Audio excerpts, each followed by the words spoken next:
नमस्कार मंडळी, स्वागत आहे तुमचं माझं यूट्यूबचं चॅनल #क्रिएशन यामध्ये. चला तर मग आता उन्हाळ्याचे दिवस आहेत तर मग आपण एखादं तरी शेक बनवलंच पाहिजे ना. तर त्यासाठी मी बनवलं आहे मँगोचं शेक, कारण आंब्याचं सीझन आहे हे. तर सगळ्यात आधी मिक्सरचं भांडं घेऊया. त्याच्यामध्ये 2 ग्लास दूध टाकणार आहोत. आणि ते दूध आहे ते मी थंड घेतलेलं आहे, जेणेकरून आपल्याला त्याच्यामध्ये बर्फ किंवा बर्फ टाकण्याची गरज पडणार नाही. कारण बर्फ टाकले तर आपला शेक थोडासा पातळ होईल. त्यासाठी जरासा थिकनेस येण्यासाठी त्याच्यामध्ये आपण डायरेक्ट जे दूध घेणार आहोत तेच पूर्ण थंड करून घेणार आहोत.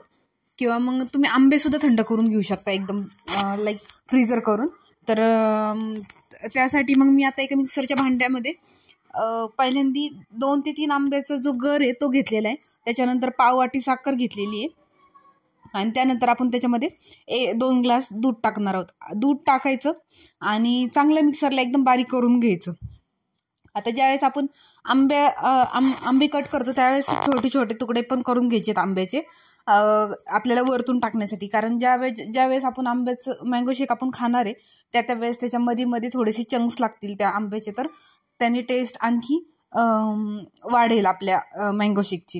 त्यासाठी तर बघा, आता मी दूध टाकलेलं आहे आणि दूध टाकून आपण त्याला चांगलं मिक्सरला बारीक करून घेणार आहोत. तर तोपर्यंत तुम्ही जर माझ्या चॅनलवरती नवीन असाल तर तुम्ही माझ्या चॅनलला सबस्क्राईब करा, व्हिडिओजला लाईक करा, कमेंट करा, शेअर करा. आणि प्लीज सबस्क्राईब करा ना. तुम्ही सबस्क्राईबच करत नाही, व्हिडिओजला लाईक वगैरे तर करताय पण सबस्क्राईब करत नाही. सो बघा, आता माझा जो शेक आहे तो रेडी झालेला आहे. तो एका ग्लासमध्ये काढून घेतला आहे मी.